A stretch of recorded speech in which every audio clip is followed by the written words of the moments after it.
Good morning, everybody. All right, today we're continuing on in the book of Revelation, only a few days left. Today we're covering chapters 12, 13, and 14. So let's jump right in and see what we have here. Let's see, the woman and the dragon. A great and wondrous sign appeared in heaven, a woman clothed with the sun, with the moon under her feet, and a crown of 12 stars on her head.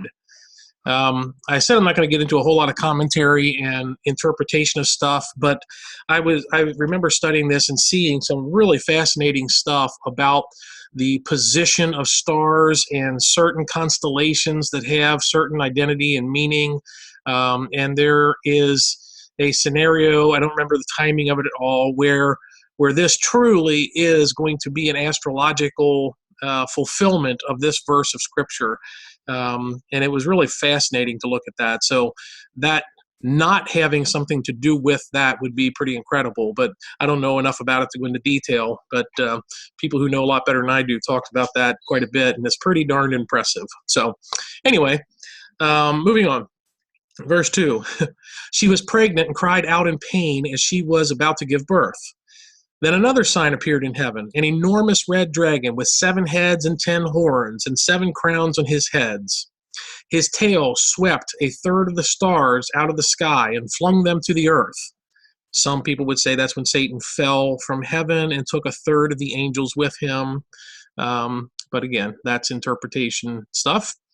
The dragon stood in front of the woman who was about to give birth so that he might devour her child the moment it was born. She gave birth to a son, a male child, who will rule all the nations with an iron scepter.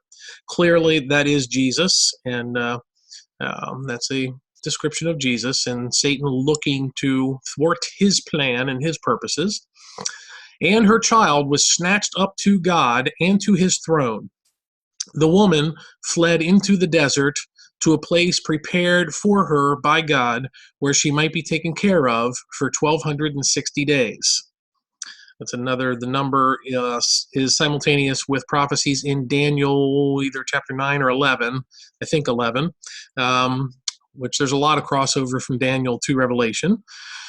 Verse 7, and there was war in heaven. Michael and his angels fought against the dragon, and the dragon and his angels fought back. But he was not strong enough, and they lost their place in heaven.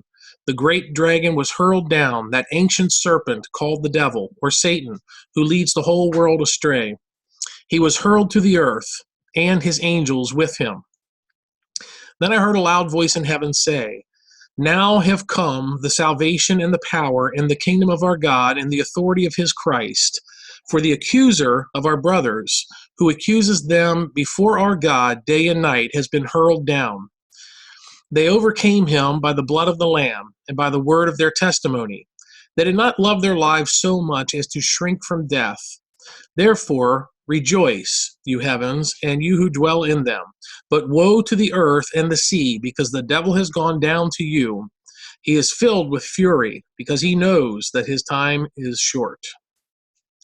When the dragon saw that he had been hurled to the earth, he pursued the woman who had given birth to the male child, probably meaning Israel. The woman was given the 2 wings of a great eagle so that she might fly to the place prepared for her in the desert, where she would be taken care of for a time, times, and half a time out of the serpent's reach. Now, this phrase to the times is generally understood as 3.5 years, because a time would be a year, times would be 2 years, and a half time would be half a year. So that's where we get 3.5 years or 42 months. Again, this is very similar, paralleling Daniel's prophecies of some of these same events. Verse 15. Then from his mouth the serpent spewed water like a river to overtake the woman and sweep her away with the torrent. But the earth helped the woman by opening its mouth and swallowing the river that the dragon had spewed out of his mouth. Then the dragon was enraged at the woman and went off to make war against the rest of her offspring, those who obey God's commands and hold to the testimony of Jesus. That would be us, folks. We are kind of the offspring or adopted into Abraham's family. but yet we hold to the testimony of Jesus. So that's a pretty clear description of the church in general. So, okay, Revelation 13. And the dragon stood on the shore of the sea. I have no idea why that verse is in 13 instead of finishing out 12, but that happens often. I have no clue. The beast out of the sea. And I saw a beast coming out of the sea. He had 10 horns and 7 heads, with 10 crowns on his horns, and on each head a blasphemous name. The beast I saw resembled a leopard, but had feet like those of a bear, and a mouth like that of a lion. The dragon gave the beast his power, and his throne had great authority. One of the heads of the beast seemed to have had a fatal wound, but the fatal wound had been healed. The whole world was astonished and followed the beast. Men worshiped the dragon because he had given authority to the beast. And they also worshiped the beast and asked, "Who is like the beast? Who can make war against him?" The beast was given a mouth to utter proud words and blasphemies, and to exercise his authority for 42 months. He opened his mouth to blaspheme God and to slander his name and his dwelling place and those who live in heaven. He was given power to make war against the saints and to conquer them. And he was given authority over every tribe, people, language, and nation. All inhabitants of the earth will worship the beast, all whose names have not been written in the book of life belonging to the Lamb that was slain from the creation of the world. He who has an ear, let him hear. If anyone is to go into captivity he will go. If anyone is to be killed with the sword he will be killed. This calls for patient endurance and faithfulness on the part of the saints. The beast out of the earth. Then I saw another beast coming out of the earth. He had 2 horns like a lamb, but he spoke like a dragon. He exercised all the authority of the first beast on his behalf, and made the earth and its inhabitants worship the first beast, whose fatal wound had been healed. And he performed great and miraculous signs, even causing fire to come down from heaven to earth in full view of men. Because of the signs he was given power to do on behalf of the first beast, he deceived the inhabitants of the earth. Let me try that again, folks. Because of the signs he was given power to do on behalf of the first beast, he deceived the inhabitants of the earth.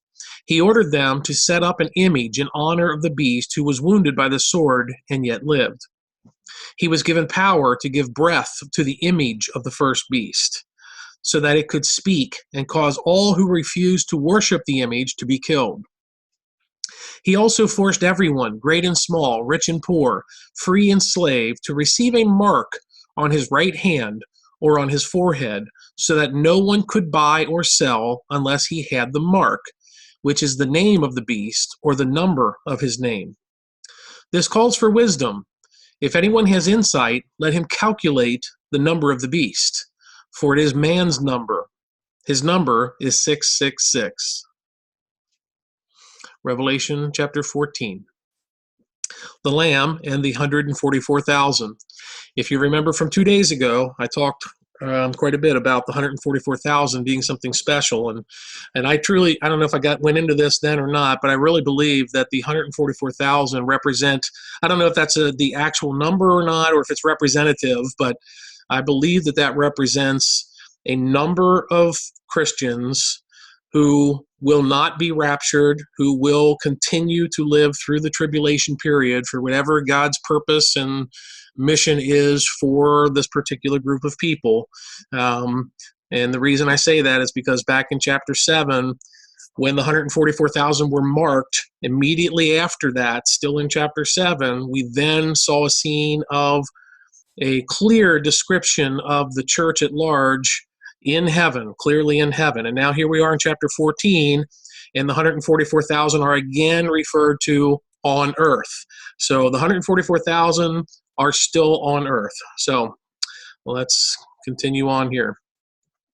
Then I looked, and there before me was the Lamb, standing on Mount Zion, and with him 144,000 who had his name and his Father's name written on their foreheads. And I heard a sound from heaven like a roar of rushing waters and like a loud peal of thunder. The sound I heard was like that of harpists playing their harps, and they sang a new song before the throne and before the four living creatures and the elders. No one could learn the song except the 144,000 who had been redeemed from the earth. These are those who did not defile themselves with women, for they kept themselves pure.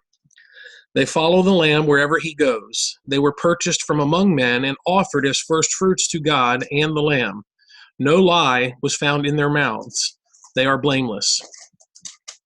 The three angels. Then I saw another angel flying in midair, and he had the eternal gospel to proclaim to those who live on the earth, to every nation, tribe, language, and people. He said in a loud voice, "Fear God and give him glory, because the hour of his judgment has come. Worship him who made the heavens and earth, the sea, and the springs of water." A second angel followed and said, "Fallen, fallen is Babylon the Great, which made all the nations drink the maddening wine of her adulteries." A third angel followed them and said in a loud voice, "If anyone worships the beast and his image and receives his mark on the forehead or on the hand, he too will drink of the wine of God's fury, which has been poured full strength into the cup of his wrath. He will be tormented with burning sulfur in the presence of the holy angels and of the Lamb. And the smoke of their torment rises forever and ever. There is no rest, day or night, for those who worship the beast and his image, or for anyone who receives the mark of his name. This calls for patient endurance on the part of the saints who obey God's commandments and remain faithful to Jesus. Then I heard a voice from heaven say, "Write, blessed are the dead who die in the Lord from now on. Yes, says the Spirit, they will rest from their labor, for their deeds will follow them." The harvest of the earth. I looked, and there before me was a white cloud, and seated on the cloud was one like a son of man, with a crown of gold on his head and a sharp sickle in his hand. Then another angel came out of the temple and called in a loud voice to him who was sitting on the cloud, "Take your sickle and reap, because the time to reap has come, for the harvest of the earth is ripe." So he who was seated on the cloud swung his sickle over the earth, and the earth was harvested. Another angel came out of the temple in heaven, and he too had a sharp sickle. Still another angel, who had charge of the fire, came from the altar and called in a loud voice to him who had the sharp sickle, "Take your sharp sickle and gather the clusters of grapes from the earth's vine, because its grapes are ripe." The angel swung his sickle on the earth, gathered its grapes, and threw them into the great winepress of God's wrath.